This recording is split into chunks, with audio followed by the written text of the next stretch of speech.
جتنے بھی لوگ آج تک وفات پا چکے ہیں سب کو اس کا ثواب پہنچا.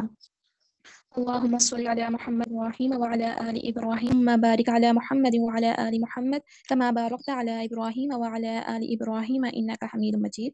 دعا پڑھ لیجیے. ربی یسر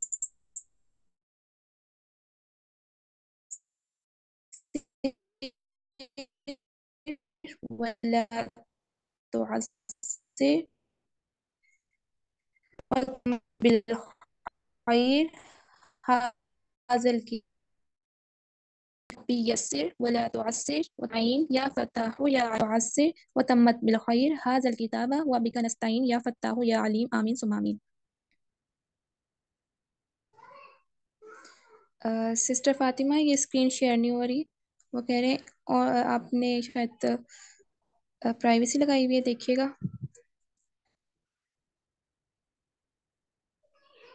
جی اب شیئر ہو رہی ہے. سوری میں آج بھول گئی.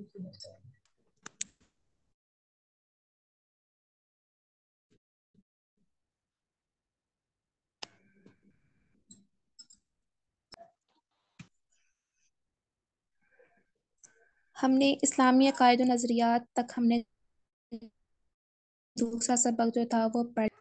اب ہم نے آج کا ٹاپک ہمارا شرعی مامورات اور اس کی حیثیت ہے. ہم نے پچھلی دفعہ ہم نے شرعی مامورات اور اس کی حیثیتوں کی مامورات جو ہیں وہ پڑھے تھے, جس میں شریعت مطہرہ نے ہمیں کچھ کرنے کے کام بتائے ہیں اور کچھ کام جو ہیں ان سے منع فرمایا ہے. جو کرنے کے کام کو مامورات کہا جاتا ہے اور جو منع کرنے کے کام ہے جو شریعت نے ہمیں منع کیا انہیں منہیات کہا جاتا ہے. پچھلی لیسن میں ہم نے مامورات پڑھ لیا تھا اور اس لیسن میں ہم لوگ منہیات کے بارے میں پڑھیں گے. اب منہیات کیا ہوتا ہے؟ وہ منہیات ہوتے ہیں جن کاموں سے شریعت نے ہمیں روکا ہو. شریعت دین اسلام جس نے ہمیں جن کاموں سے روکا ہو اسے منہیات کہتے ہیں. ایک حرام ہے اور ایک مکروہ ہے. حرام وہ ہے, وہ ممنوع کام ہے, وہ ایسا کام ہے کہ جس کے بارے میں شریعت نے ہمیں روکا ہے. وہ ممنوع کام ہے جس کی جو ممانعت ہے نا دلیل قطعی سے تاکید کے ساتھ ثابت ہو. یعنی جس کا روکنا دلیل قطعی وہ ہوتی ہے کہ جو مضبوط دلیل ہو کے بعد کسی قسم کا سوال باقی نہ رہے, کیا ہونا اسے حرام کہتے ہیں. اور ایسے کام کو بلا عذر کرنے والا فاسق اور گنہگار ہوتا ہے. یعنی کہ جو اس کو معلوم ہے کہ یہ کام حرام ہے اور اس کو کوئی عذر بھی نہیں ہے, کوئی تکلیف بھی نہیں ہے, کوئی مجبوری بھی نہیں ہے, پھر بھی وہ یہ کام کرتا ہے تو وہ فاسق ہوتا ہے, گنہگار ہوتا ہے. اور جو اس کی ممانعت کا انکار کرنے والا شریعت اور شراب نوشی حرام ہے اور کوئی شخص اس کو جان بوجھ کے پیتا ہے تو وہ گنہگار ہوگا. اور جو شخص یہ کہتا ہے کہ شراب پینا حرام نہیں ہے, مطلب وہ حرام ہونے کا انکار کر رہا ہے, تو وہ دائرہ اسلام سے خارج ہے. اتنی سخت تاکید کی گئی ہے حرام کی. آگے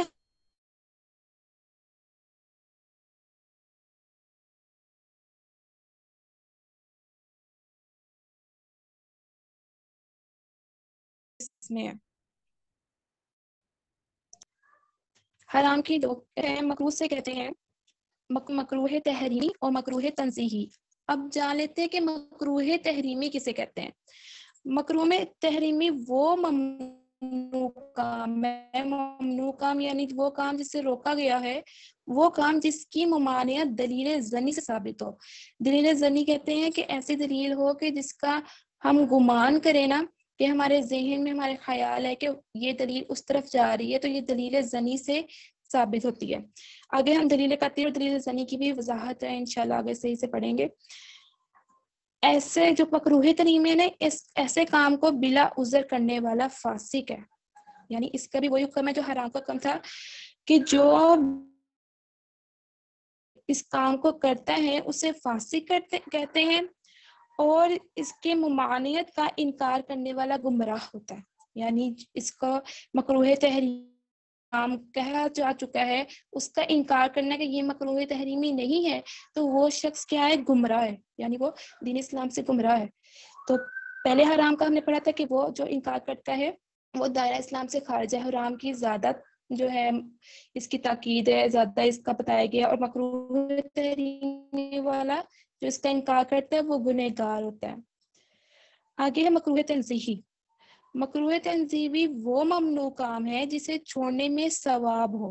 کہ جو چیز ہم چھوڑتے ہیں نا، کوئی مکروہ تنزیہی ہے کام، ہم اس کو چھوڑ رہے ہیں تو چھوڑنے پہ ہمیں اس کا ثواب ملتا ہے اور کر لینے پہ عذاب نہیں ہوتا. مطلب اس میں نہ کوئی گناہ ہوتا ہے اور نہ عذاب ہوتا ہے. تو اس کے بارے میں ذرا جو ہے جو تاکید ہے وہ ذرا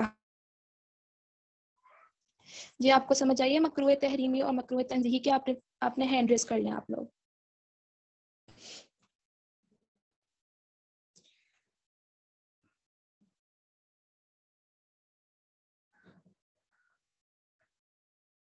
سسٹر جمیلہ آئیے.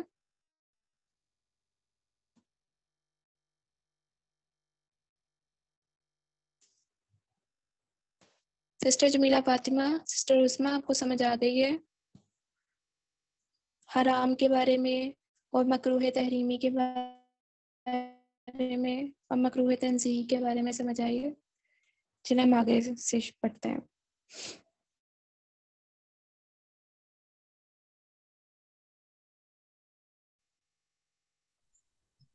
اب ہم نے شرعی معمورات ان کی جی حیثیت جب ہلو. سامنے کے بعد ان میں سے تو درج ذیل کا ایک دوسرے کے مد مقابل ہونا معلوم ہوتا ہے.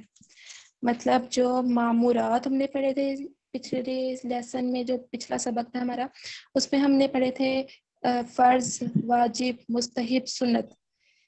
منہیات میں ہم پڑھ رہے ہیں حرام و مکروہ. Excuse me.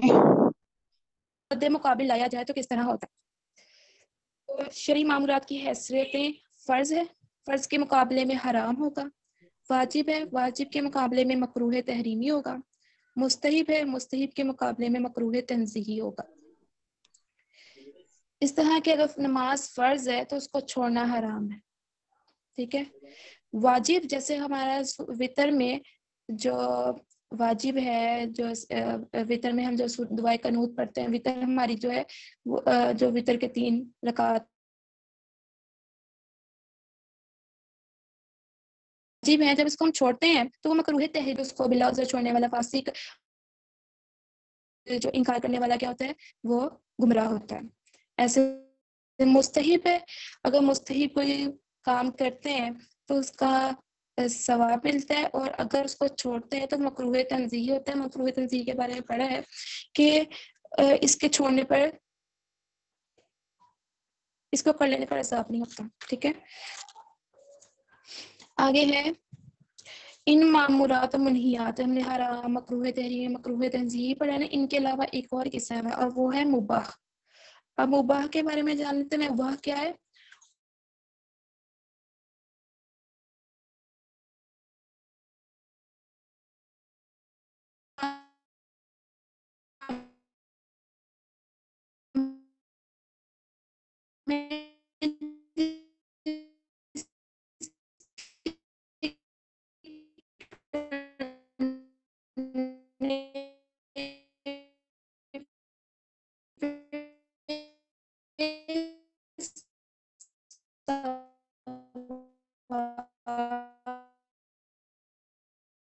اب نہ ہو، یعنی اس کے کاننے پہ ثواب. انشاءاللہ ہم اس کے بارے میں آپ کو اتنی سمجھ آ گئی ہے.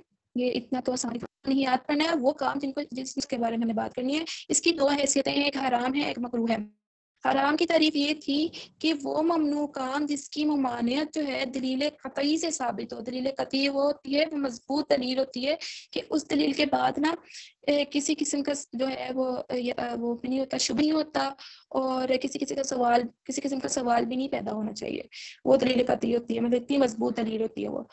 تو اس کی، اور یہ جو حرام کام ہے نا، اس کو منع کرنا یہ تاکید کے ساتھ ہے، ثابت ہے کہ اس کو نہیں کرنا، اس سے روکا گیا ہے حرام کام کو.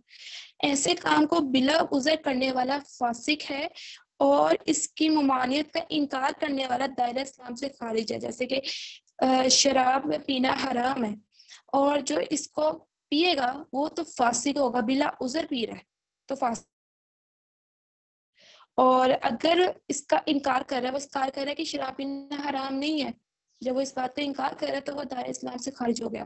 جیسے آپ دیکھ رہے ہیں میڈیسن کے اندر بھی تھوڑی بہت نشہ آور چیز ملائی جاتی ہے، وہ صرف میڈیسن کے لیے ہوتی ہے، دوائی کے طور پر صحت لانے کے لیے ہوتی ہے.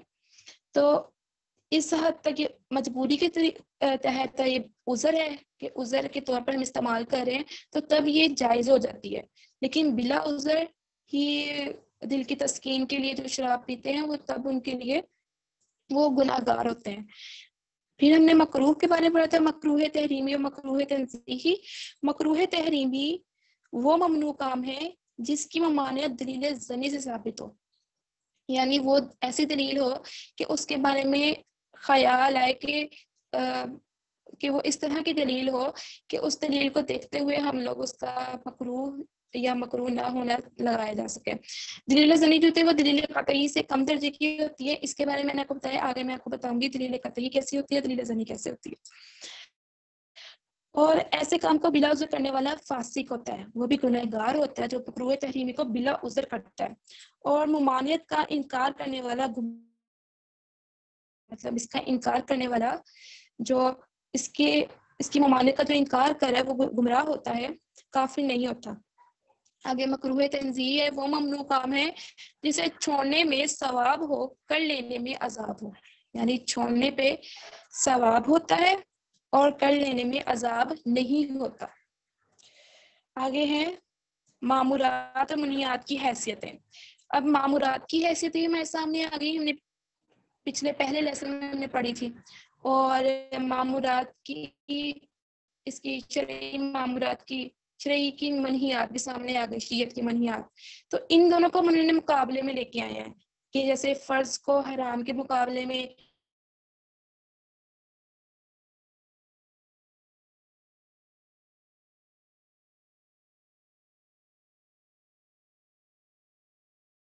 کہ اگر نماز پڑھنا فرض ہے تو تحریمی ہے، کہ وطر پڑھنا واجب ہے تو یہ ہے.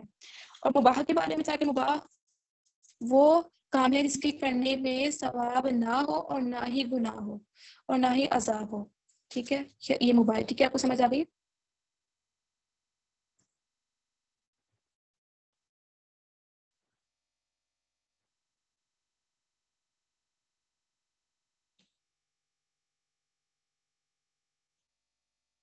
آگے ہم جلدی سے کوشش کرتے ہیں کہ پورا ہو جائے لیسن.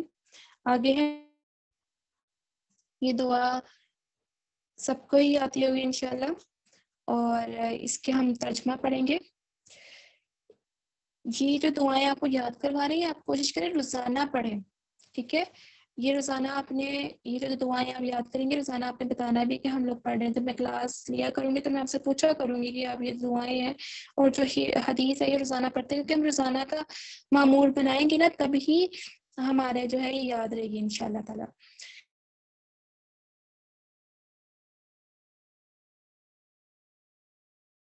وَيَسِّرْ لِي أَمْرِي وَاحْلُلْ ربی شرح لی، ربی اے میرے رب، شرح لی شرح کھول دے، لی میرے لیے، صدری میرا سینہ، ویسر لی اور آسان کر دے میرے لیے. لام یہ چھوٹی ہے نا، چھوٹی ہے جو آ رہی ہے یہ یا جو بنائی، یا اس کا ترجمہ ہم کہیں گے میرے.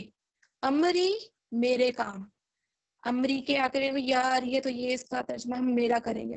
امری میرے کام، وحلل اور کھول دے، عقدۃ من لسانی گرہ، وحلل اور کھول دے، عقدۃ گرہ من لسانی میری زبان سے، من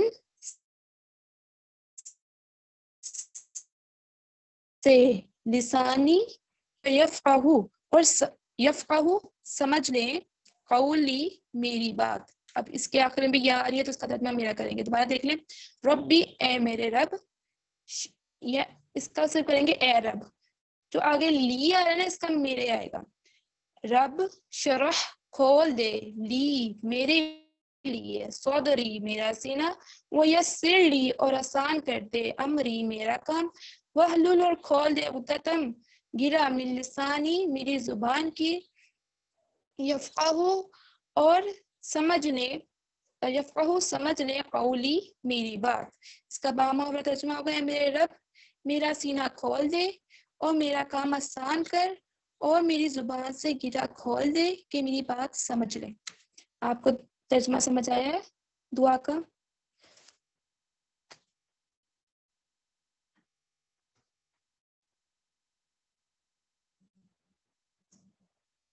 ٹھیک ہے، آگے ہمارے ٹاپک ہے، اس میں سنن و آداب ہے.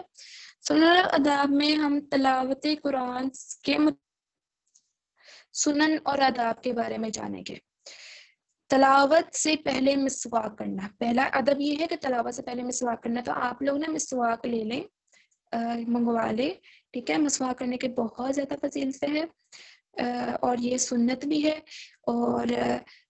اور آج کل کے زمانے میں جو ایک سنت کو بھی زندہ کرنا نا، یہ 100 شہیدوں کا ثواب ملتا ہے اس سے. تو آپ لوگ سنت کو عام کیجئے، سنت اپنائیے، ٹھیک ہے. مسواک منگوا کے رکھیے، انشاءاللہ پرسوں کلاس ہوگی تو میں آپ لوگوں سے پوچھوں گی آپ لوگوں کا مسواک ہے، آپ نے منگوائی ہے مسواک؟ تو یہ لازمی آپ لوگوں نے منگوانی ہے.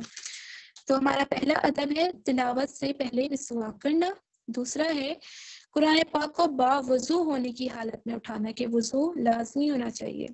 اور قبلہ رو ہو کر تلاوت کرنا، یہ ایک اداب میں ہے کہ قبلہ رو تلاوت کرنا، یہ ایک اچھی بات ہے، ادب میں شامل ہے، کوئی لازمی نہیں ہے لیکن اگر ایسا کریں تو اچھی بات ہے، اللہ تعالیٰ برکت ڈالتا ہے.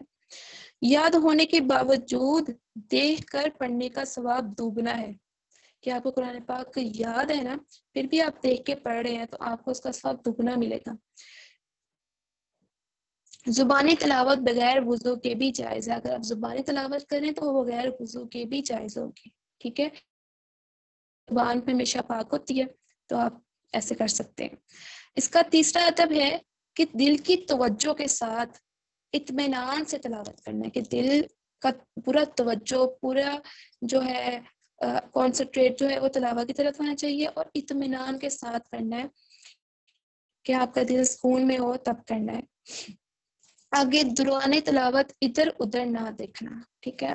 اپنا فوکس تو ہے وہ تلاوت پہ کرنی ہے، ادھر ادھر نہ دیکھے اور دھیان بھی ادھر ادھر نہ بٹکایا جائے اور توجہ کی طرف کی جائے، اور نہ کسی سے بات چیت کرنا. اور تلاوت کے دوران کسی سے بات چیت نہیں چاہیے. اگر کوئی بات چیت کرنی ہو تو قرآن مجید کو بند کر کے بات کریں، ٹھیک ہے. یہ ادب ہے کہ قرآن مجید کو بند کر کے، کوئی ضروری بات ہے تو قرآن مجید کو فوراً بند کر لیا جائے اور پھر بات کی جائے. دوبارہ تلاوت شروع کرنے سے پہلے تعوذ و تسمیہ یعنی اعوذ باللہ اور بسم اللہ پڑھ لی جائے. چوتھا تب یہ صحیح عربی لہجے میں خوش آوازی سے پڑھنا، صحیح تلفظ ہونا چاہیے ہر آپ لوگوں کا، اور اس کے علاوہ عربی لہجہ ہو اور خوش آوازی، مطلب ٹھیک ہے ساتھ پڑھنا. اور مطلب لڑکیوں کے لیے تو یہ ہوتا ہے کہ وہ درمیانی آواز میں پڑھیں، کہ تھوڑی تھوڑی آواز آئے، زیادہ اونچی آواز نہ پڑھا جائے. پانچواں تلاوت نہ کرنا جسے دوسروں کو تکلیف ہو. عورت کو اس بات کا بھی خیال رکھنا چاہیے کہ اس کی آواز جو ہے کوئی نامحرم نہ سنے. اور ساتواں ادب ہے کہ قرآن کی تلاوت کا اہتمام روزانہ کرنا، روزانہ کچھ نہ کچھ تلاوت کا معمول بنا لیں. اگر زیادہ ہی مصروفیت ہے تو ایک ہی آیت پڑھ لی جائے، وہ بھی بہت ہے، لیکن روزانہ معمول بنائیے کہ ایک رکوع ضرور پڑھیں. اور جب قرآن پاک مکمل کر لیا جائے تو کوشش کریں کہ جلد ہے دوسرا قرآن پاک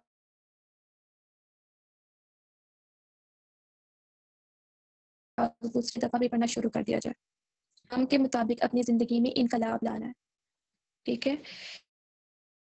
اس اس عہد کے ساتھ پڑھنا ہے، اس عزم کے ساتھ پڑھنا ہے کہ میں نے تلاوت قرآن پڑھنی ہے، اور اس کے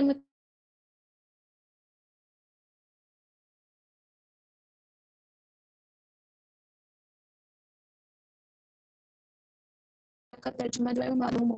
ٹھیک ہے, تو اگر ترجمہ نہیں والے کے ترجمے والے قرآن پاک ہے تو کوشش کریں اس کے ترجمے کے ساتھ آپ لوگ قرآن پڑھیں, کہ اپنے ایک رکوع کا اگر آپ نے تلاوت کیا تو ایک رکوع کا ترجمہ بھی پڑھیں, تو ہمیں معلوم ہوگا کہ اللہ تعالیٰ نے قرآن میں کیا فرما رہے ہیں اللہ تعالیٰ, تو ہمیں اس کے بارے میں پتہ چلے گا. اس سے ہماری زندگی میں بہت زیادہ اثر ہوگا, اور جو ہماری زندگی میں جو برائیاں ہیں وہ ساری انشاءاللہ دور ہو جائیں گی اور اچھائیاں آ جائیں گی. اور تلاوت کے دوران قرآن کی آیات سے اثر لینے کی کوشش کرنا, کہ جو آیات پڑھ رہے ہیں اس کا ترجمہ پڑھ رہے ہیں اس کو اپنے اندر لے کے آنا, اس کی رحمت, مغفرت اور جنت کی نعمتوں کے تذکرے پڑھ کر خوشی ہونا. قرآن جیت میں جو جنت کے بارے میں, رحمت کے بارے میں, اللہ کی مغفرت کے بارے میں یہ نعمتیں ذکر کی گئی ہیں, تو خوشی ہونا, مسرت سے جھومنا, اور خدا کے غیظ و غضب اور عذاب کی ہولناکیوں کا تذکرہ پڑھ کر خوف کے مارے کانپنا. قوموں کی تباہی کا حال پڑھ کر دل غم سے نڈال ہو جائے. بشارت کی آیات پڑھ کر روح شکر کے جذبات سے سرشار ہو جائے. اس کا تبھی یہ ممکن ہے جب ہم ترجمہ ہمیں معلوم ہو, ترجمہ پڑھتے ہو, کہ جب ہمارے پاس ہم جب آیات پڑھ رہے ہوں اور جنت کا تذکرہ ہے, نعمتوں کا ذکر ہے, تو ہم لوگ خوش ہوں, خوشی کا اظہار کریں. جب کسی قوم کی تباہ کاریوں کا ذکر ہے, جب جہنم کی عذاب کا ذکر ہے, تو ہمارا دل جو ہے وہ غم و پریشان ہو جائے. تو یہ تبھی ممکن ہے جب ہمارا دل جو ہے وہ قرآن کے ساتھ لگ جائے گا, اور جب ہمارا کنسنٹریٹ جو ہوگا وہ ترجمے پر ہوگا, قرآن کی آیات پر ہوگا. یہ تبھی ممکن ہوگا انشاءاللہ, اور یہ بہت جلد ہر جو ہے طالبہ کے ساتھ ہوگا انشاءاللہ. بس ہم نے یہ کوشش کرنی ہے جو ہم پڑھ رہے ہیں اس پہ عمل کریں, اور جو قرآن پاک کی آیات آپ ترجمے کے ساتھ پڑھتی ہیں اس میں اپنے لیے سبق ڈھونڈنے کہ ہمارے اس میں کیا سبق ہے, اللہ تعالیٰ اس میں ہمارے لیے کیا فرما رہا ہے. تو انشاءاللہ ضرور اس کا آپ پر اثر ہوگا. جس وقت آیت سجدہ پڑھے تو تکبیریں کہہ کر سجدہ تلاوت کریں, کہ پاک جگہ بیٹھ کے آپ پڑھ رہی ہیں, اگر نیچے بیٹھ کے پڑھیے, اوپر بیٹھ کے پڑھیے, جب آپ کا سجدہ آگے فوراً وہاں پہ قرآن پاک بند کرے اور قرآن پاک بند کر کے سجدہ کرے. ٹھیک ہے, یہ بہت اچھا ایک عمل ہے, اور یہ سجدہ جو ہے یہ واجب ہے. جو قرآن پاک میں سجدے آئے گئے ہیں اس کو واجب ادا ہوتا ہے, اور اس کے بارے میں پوچھا جائے گا. جو لوگ سجدہ نہیں کرتے نا, بھول جاتے ہیں, بھول جانے کی وجہ سے ہی, اس ڈر سے ہی کہا گیا کہ ساتھ ہی سجدہ کر لیا جائے, تاکہ دنیا زندگی کے اور بھی معمولات ہوتے ہیں, انسان پریشان رہتا ہے, تو خوشی کے موقع پہ بھول جاتا ہے. تو اس لیے ساتھ ساتھ ہی ادا کرنے کی کوشش کیجیے. اگر کوئی دوسرا تلاوت کر رہا ہے تو اس کی تلاوت کو کان لگا کر سننا. ٹھیک ہے, سننے پہ بھی ثواب ملتا ہے, بہت زیادہ ثواب ملتا ہے. کہ کوئی شخص تلاوت کر رہا ہے تو اس کی کان لگا کر سننا. 3 دن سے کم ہے قرآن کریم ختم کرنے کی کوشش کرنا. یہ ان لوگوں کے لیے جو اصل میں زیادہ مصروف نہیں ہوتے, تو جب آپ لوگ بہت فری ہوں اور کوئی کام نہ ہو تو آپ کوشش کیجیے 3 دن کے اندر ختم کر لیا جائے, لیکن یہ ضروری نہیں ہے, تو آہستہ آہستہ پڑھ لیا جائے وہ بھی ٹھیک ہے. تو یہ سارے ادب ہیں, کوئی لازم نہیں ہے, واجب نہیں ہے, سارے ادب ہیں, سنن اور ادب ہے. جب قرآن کی بے حرمتی کا خطرہ ہو تو دشمن کے علاقوں میں ساتھ نہ لے جانا, کہ کچھ علاقے ہوتے ہیں جیسے جہاں عیسائی رہتے ہیں, یا کچھ اور پہلے زمانے میں ہوتا تھا کہ ہندوستان میں سب اکٹھے رہتے تھے, تو وہاں جہاں علاقے ہوتے تھے جہاں پہ خطرہ ہوتا تھا کہ ہم قرآن پاک لے کے جائیں گے تو ہمارے ساتھ کچھ کوئی غلط نہ کر دے قرآن پاک دیکھ کے, یا پھر قرآن پاک کی بے حرمتی نہ کرتے. یہ تب کا واقعہ, اب تو ماشاءاللہ زیادہ تر مسلمان ہی رہتے ہیں پاکستان میں, تو تب یہ حکم یہ ہے کہ تب ساتھ قرآن پاک نہ لے کے جائیں. ویسے ساتھ ہونا لازم ہونا چاہیے, کہ اگر سفر پہ جا رہے ہیں تب قرآن پاک ساتھ لے کے جائیں. اب تو موبائل کے اندر اپلیکیشن ماشاءاللہ اتنی زیادہ آ گئی ہیں, اب تو ساتھ لے جانے کی بھی ضرورت نہیں ہے. جب سفر میں ہو, سفر کے دوران ہو, تو زیادہ سے زیادہ اللہ کا ذکر کریں, تلاوت قرآن پڑھیں. اور کبھی کبھی جب ختم قرآن کے بعد اجتماعی دعا, تب یہ ہے کہ گھر والے سارے مل کر ایک جگہ بیٹھیں اور قرآن پاک ختم پہ دعا کریں کہ اللہ تعالیٰ کی اتنی برکات یہ میں سے خود ہی فرض کروں گا. تو اس کے ختم ہونے کے بعد آپ لوگ سب مل کر دعائیں کریں, سب پوری امت مسلمہ کی ہدایت کے لیے دعا کریں, اور اگر بہتر ہو تو جو ہے بڑی دعا رکھ لیں، لیکن یہ ضروری نہیں ہے، جیسے بہتر لگے، جیسے مناسب ہو، تو گھر میں ہی سب مل کر ایک جگہ بیٹھ کر آخری صورت پڑھتے ہوئے دعا کریں، انشاءاللہ اللہ تعالیٰ برکت دے گا۔ ٹھیک ہے، یہ آپ کی جو ہے وہ درس ثانی دوسرا سبق ختم ہو جاتا ہے۔ آپ لوگ کو سمجھ آ گئی سسٹر؟ آپ لوگوں کو پتہ، آپ لوگوں کو سمجھ آ گئی ہے؟ اگر کوئی سوال پوچھنا ہے تو آپ لوگ پوچھ سکتی ہیں۔ اور آج تو ذرا آسان سبق تھا، دعا بھی ماشاءاللہ سب کو ہی آتی ہوتی ہے، اور اس میں نیکسٹ جو لیسن ہوگا ہمارا، نیکسٹ کلاس ہوگی، تو انشاءاللہ آپ یہ پریپیئر کر کے آئیے گا، تو انشاءاللہ ہم آپ سے سنیں گے۔